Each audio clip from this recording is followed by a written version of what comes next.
Hey y'all, so I'm back and I'm pretty sure you guys weren't expecting me because last video I said that I was done for the term, but I decided to pull up another class, and that class was pharmacology.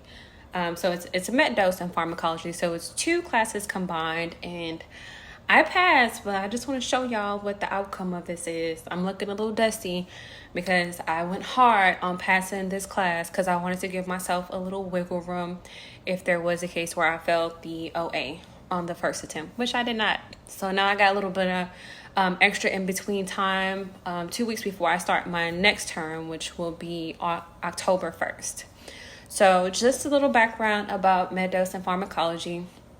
They have two practice assessments for each category, med dose and for pharmacology. You have to take those practice assessments to qualify for the OA, but prior to that, you have to complete all the material.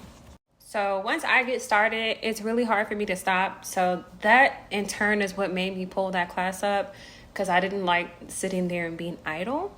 So I went ahead and pulled it up. And of course, the first thing I had to knock out was med dose. Which I was scared of at first, only because I'm normally not pretty good at math, but y'all, I knocked the med dose out in 5 days. Now, some people may struggle with it. Personally, me, I use dimensional analysis to complete my majority of my tests. Honestly, that's what got me through my PA, and that's what got me through my OA. But for med dose, I for sure used WGU, your best grade, right before I took the exam, just to gauge where I was at. And I was scoring pretty high on there. So I said, you know what? Let me just take a chance and take this med dose exam and see what happens. And I scored really high on that exam. So again, that worked for me. Not to say that it'll work for everyone else. There is different ways of calculating med dose equations or med dose problems, but personally for me, dimensional analysis, once I mastered that, I was honestly cocky going into that final. So once you get in the course, they'll show you all the different ways that you can calculate it, but honestly, again, I only use your best grade to do additional practice with med dose before I took it. I literally took the your best grade 2 exams the night before I took the OA. And I scored I scored 1,100, 1,200. So I was like, I'm ready for this OA. And I took a chance and I passed. So the other portion of it, and just to recap. So onto the pharmacology side, I passed the OA for med dose within 5 days. And I was more concerned about pharmacology because, of course, even you just hearing the title pharmacology, you're thinking this class is going to be hard.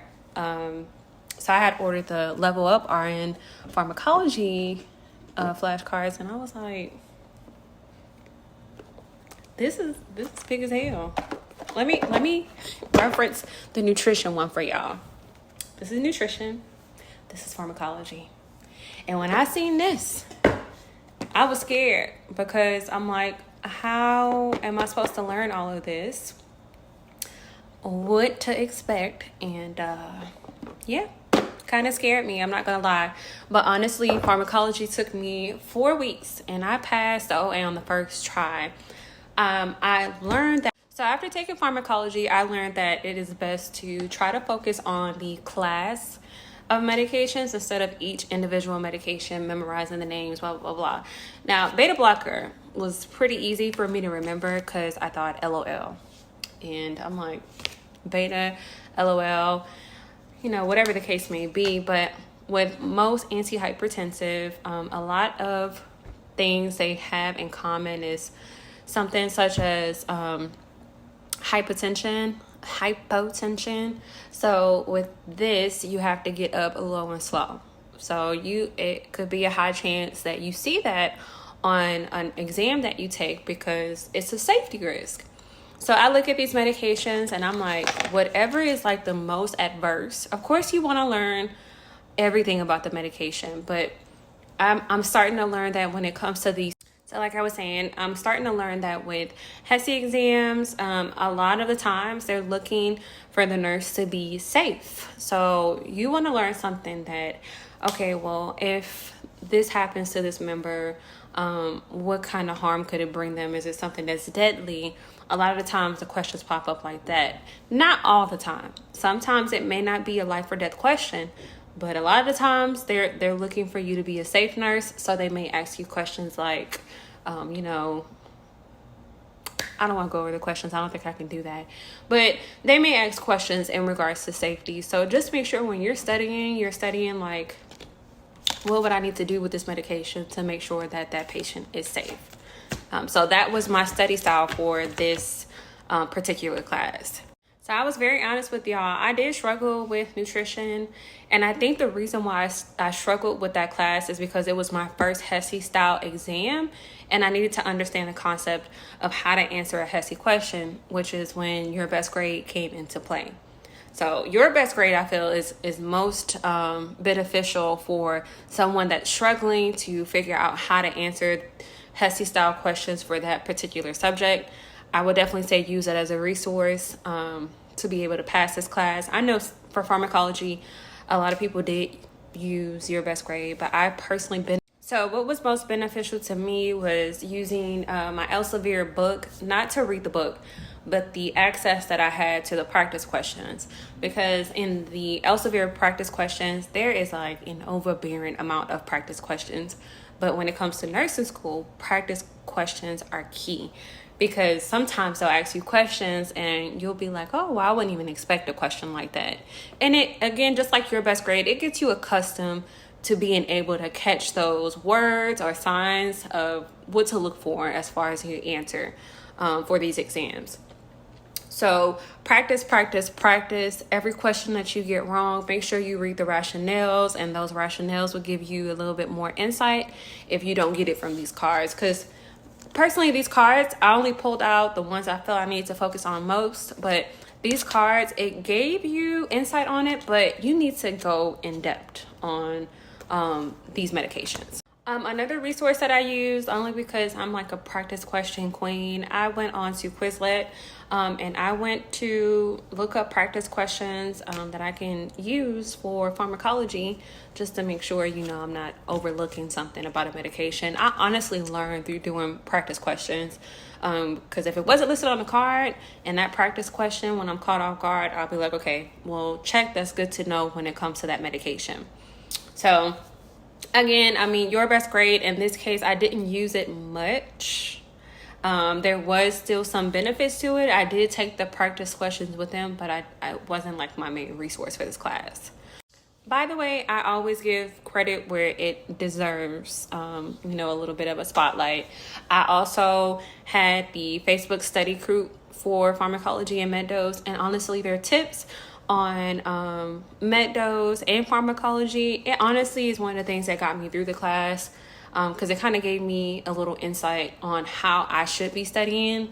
Instead of like remembering the names, I should be, of course you got to remember names, but I should be remembering the classes, the contraindications, the interactions, if you have to take the medication at a certain time, all of those safety measures.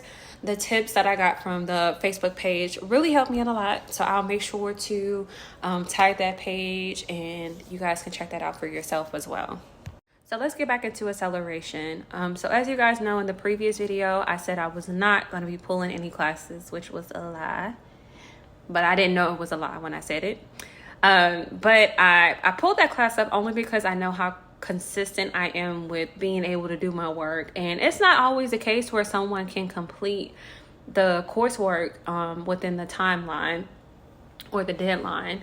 And I allowed myself enough time. I took the OA to make sure I had at least 2 weeks if I needed to remediate if I didn't pass it, which of course I did the first time. But I took the OA and I had enough wiggle room to be able to do that, but that is not always the case. Pharmacology is a very heavy class, and that's not something that could be sped through. I mean, maybe you can accelerate it if you literally have medical history, and even in that case, I think you still have to get approval.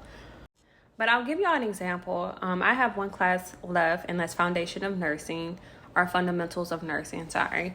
And that class is pivotal to my nursing career because it's legal work, it's safety, it's everything that I need to know going into clinicals. And if I don't know that, it's kind of like, why are you here? So I tried to bring that class up, and I only had 3 weeks left. And my mentor was like, honestly, it wouldn't be beneficial because 1, you need that class, and 2, you're going to put a lot of pressure on yourself. 3, if you don't pass it before the end of the term, it's gonna look like a fail. So it'll go on your transcript as a fail, and then you would have to repeat that class the next semester and pay for it again. So when my mentor told me that, I did not rebuttal. I'm like, you know what? You gotta. So coming into this program, it's best to understand that your mentors are not here to make like a commission off of you. They're literally here to help you out. So if they're telling you, I don't recommend you pulling a class, then I would very much listen to them. I'm listening to my mentor. I feel like she has my best interest at heart. So whenever she tells me something, I know it's because she's trying to set me up for success. So, like I said in my previous videos, these mentors are here as like a cheerleader for you. Like, okay, you go, Brit, or okay, slow down, Brit. That's my personal experience. So, as of now, I am left with that one class. For next semester, I'll be starting that October 1st, which is Fundamentals of Nursing. And I'll make sure it's Fundamentals or Foundation, one of them. I'll make sure to keep you guys updated, but I kind of wanted to just check in with y'all. So yeah, kind of just wanted to check in with y'all just to let y'all know it is very much possible and provide the resources that personally helped me out, because pharmacology is not an easy class. I will not lie to y'all and be like, oh, it was a breeze, because it was not. I was very terrified that I was going to fail that final. Like, luckily, by the grace of God, I did not. So just make sure when you come in, just know if you got those regular WGU classes, they're hard as well. I'm not even going to do that because they are hard. They're hard as well, but when you get to those HESI style exams, make sure you know that you're going to have to switch up your style of studying, because HESI exams and regular exams are 2 different things. It may be a struggle for your first HESI exam, but just know it's kind of molding you to be able to take those future HESI exams, because from this point out, I'm literally doing nothing but HESI exams. It's going to be labs, it's going to be clinicals, and I'm extremely excited, only because this is like a dream of mine. So I'm extremely excited to take on these challenges, but just know that each challenge that you run into with this program, it is literally molding you to be the best nurse possible. I've been with this program for some time now, and I honestly think that it's the best fit for me. I work full-time, and then having to be a full-time student, and then like being a mom, and she's a cheerleader. I'm juggling so many things. My relationship, it's so many things that I have to juggle, and I feel like WGU is definitely making it possible for me. So I'm back here to say I highly recommend the program. If you're thinking about doing it as a mom, as a full-time student, this is the only program that worked for me. And so far, I am loving it. And let me be clear, y'all. I am not sponsored at all. I'm not getting paid for this. I'm not even getting paid for YouTube yet, because I ain't even hit my 500 followers yet, but make sure y'all subscribe. But I'm not getting sponsored for this, so this is not something that I'm just recommending because, you know, they're telling me to. I genuinely feel like it's a good program for people who are trying to become a nurse and don't have the means to be able to just quit their job. That is what helped me from becoming a nurse all this time, and now I'm finally at a point, and I'm finally excited, and I actually think, in my mind, future nurse Brittany, because at one point I felt like it was not possible. But with this program, it very much is. And I very much will become a registered nurse thanks to, you know, finding this program. So again, please subscribe. I am literally probably 25 people short, if not less, than before I hit my 500 mark. I still have to get a certain amount of watch hours. So please watch the full video, because I genuinely do enjoy doing this. But if one day I gotta quit my job and be a nursing student full time, at least I have this as some kind of backup. I love doing this for you guys, because I personally am the researching type of person, and I want to see what everybody else's experience are. So I'm here showing y'all my experience. So make sure you subscribe, like, follow, comment, whatever you want to do. Make sure you do it, please. Again, if I missed anything, ask questions, and if I can answer it, I will definitely answer it for you. And I hope to see you guys soon. I start my second semester October 1st, and y'all know I will be updating y'all as I have done thus far. So we are about 6 months in, and y'all got a decent amount of videos, so make sure y'all follow.